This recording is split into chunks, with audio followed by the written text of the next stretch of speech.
फिर मियां नवाज शरीफ साहब ने मौके के हिसाब से अदलिया पे अपनी बड़ास भी निकाल दी और वो तारीख साज शेर कह दिया कि उन्होंने जो शेर कहा, जवाबी शेर तो मुझे आता है लेकिन मेरे नून के दोस्तों की हया रखने की वजह से नहीं बोलता हूँ। नहीं। अस्सलाम वालेकुम नाजरीन, आप लोगों को बताता चलूँ कि शेर अफजल मरवत ने जो असम्बली में तकरीर की वो बहुत ही धमाकेदार की। शेर अफजल मरवत के तकरीर करने से सब लोग खामोश हो गए और सब तवज्जो से सुनने लग गए। आखिर ऐसा क्या बोला जो सब लोग खामोशी से सुनने लग गए?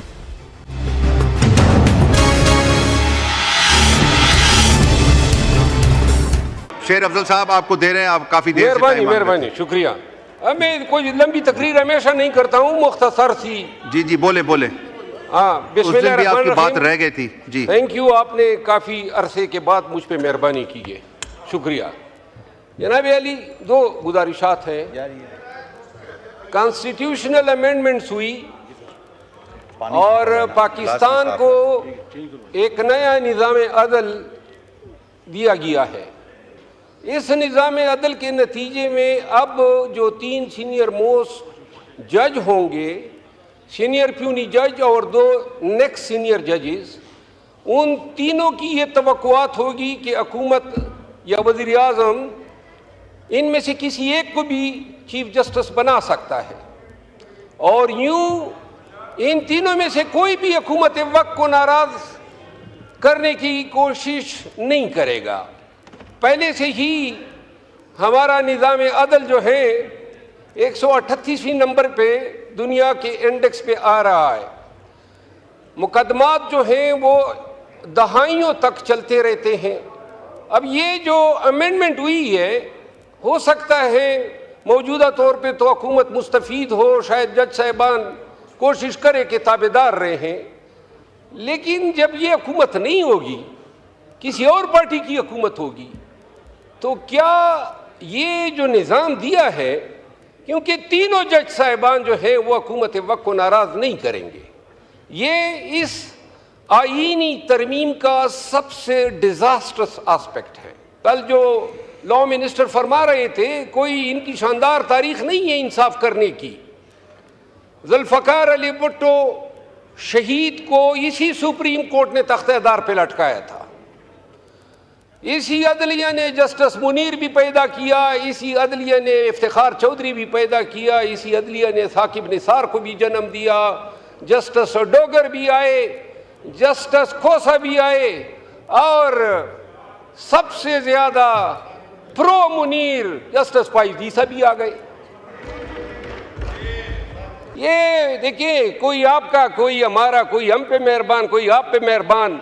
हमें मेहरबान जज चाहिए ही नहीं, आज़ाद जज, बल्कि आज़ाद से भी ज़्यादा जिम्मेदार जज चाहिए जो इंसाफ कर सके। साकिब निसार आया था, उस वक़्त भी हम कहते थे 1 किलो ना बना हुआ था, डैम बना रहा था। बदबख्त डैम के साथ तुम्हारा क्या काम है? फिर आप ये देखें, फाइज ईसा के बंदियाल आया 12 बजे, उसने अदालत भी खोली और फिर वही बंदियाल साहब थे। सुप्रीम कोर्ट ने तारीख में पहली दफा फैसला दिया और जब हुकूमत ने आंखें दिखाई तो उस फैसले पे कोई अमल दरामद नहीं हुआ। इससे पाकिस्तान में कानून की हुक्मरानी की बेखनी हुई। जनाब अली, गुजारिश ये है कि ये जो बिलावल भुट्टो जरदारी साहब काजी फाइज ईसा को जो खराज तहसीन पेश कर रहे थे, जो डोंगरे बरसा रहे थे, ये वही काजी फाइज ईसा हैं जिसने पाकिस्तान की सबसे बड़ी पार्टी को बेनिशान किया। ये वही काजी फाइज ईसा है जिसने एन अमेंडमेंट से पहले रिव्यू 2 दिनों में फिक्स करके जमीर फरोशी के लिए रास्ता हमवार किया और फिर हमारे एमएनएज वहां से बरामद हो गए। और वो एमएनएज, अब वो एमएनएज जो थे, हमारे पहले कोलीग थे, वहां पे गए। यहां हमारे अरब दोस्त भी मौजूद हैं, लेकिन उनको अरबों रुपए मिले थे। नहीं यार, यानी कि फिर मियां नवाज शरीफ की शक्ल उनको पसंद थी। हाँ, अच्छा, यानी बड़े ही बेजोक लोग थे। अच्छा, ये अब आप मुझे उस पे ला रहे हैं ना, मुझे तकरीर करने दे।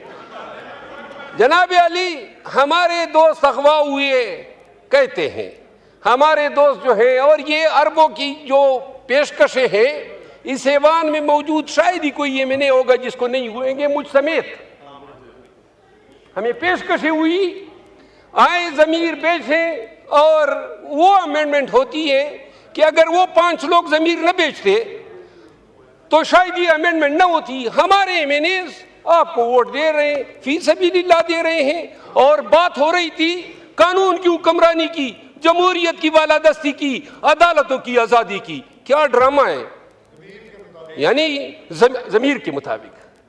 अब किसने कहा? माशाअल्लाह। जनाब अली, पीर मियां नवाज शरीफ साहब ने मौके के हिसाब से अदलिया पे अपनी बड़ास भी निकाल दी, और वो तारीख साज शेर कह दिया कि उन्होंने जो शेर कहा, जवाबी शेर तो मुझे आता है, लेकिन मेरे नून के दोस्तों की हया रखने की वजह से नहीं बोलता हूँ। नहीं, आखिरी बात यह है, ये वक्त गुजर जाएगा। हम मंसूर अली शाह साहब को ला रहे हैं, या अफरीदी साहब को ला रहे हैं, या कॉन्स्टिट्यूशनल बेंच के सरबराह के तौर पे अमीनुद्दीन खान को ला रहे हैं। कोशिश यही है कि आइंदा के 3-4 सालों के लिए निज़ाम को इसी तरह रखा जाए ताकि ये असम्बली अपनी मियाद पूरी कर सके। ये वक्त गुजर जाएगा, लेकिन मुल्क को हमने एक ऐसे रास्ते पे गामजन कर दिया। मेरी दिली ख्वाहिश थी, एक दफ़ा जनाब के स्पीकर साहब को मैंने कहा भी था, मैंने कहा बेहतर होगा आप कोई काना रखें और तमाम अपोजिशन और इन सब को बुलाएं। यहाँ पे खुदा की कसम इनके साथ हाथ मिलाते हुए डरते हैं, आप सबके साथ हाथ मिलाते हुए डरते हैं। मैं नहीं, सब डरते हैं। यानी जो निज़ाम चल गया है, न सलाम कर सकते हैं, न कलाम कर सकते हैं। वो ख्वाजा आसिफ साहब से एक दिन क्या सरेराम मुलाकात हो गई, मेरा दड़न तख्ता हो गया पार्टी से।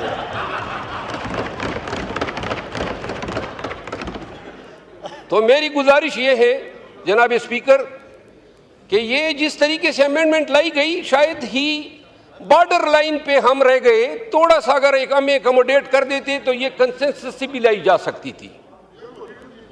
हाँ जी सर, मुझे तवज्जो आप सारी अपनी तरफ खींच रहे हैं।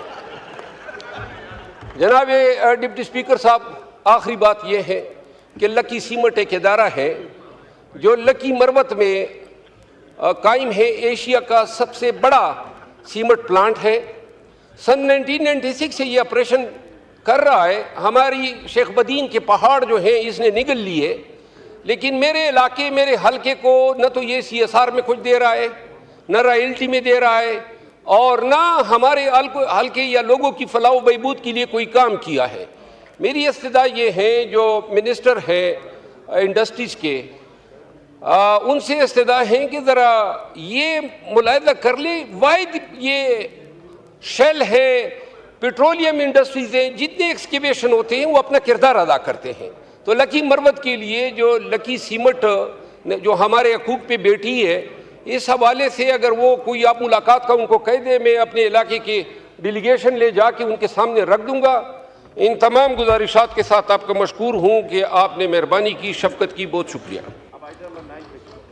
शुक्रिया। ये आइटम नंबर 9 इसको हम डिफ़र करते हैं बिकॉज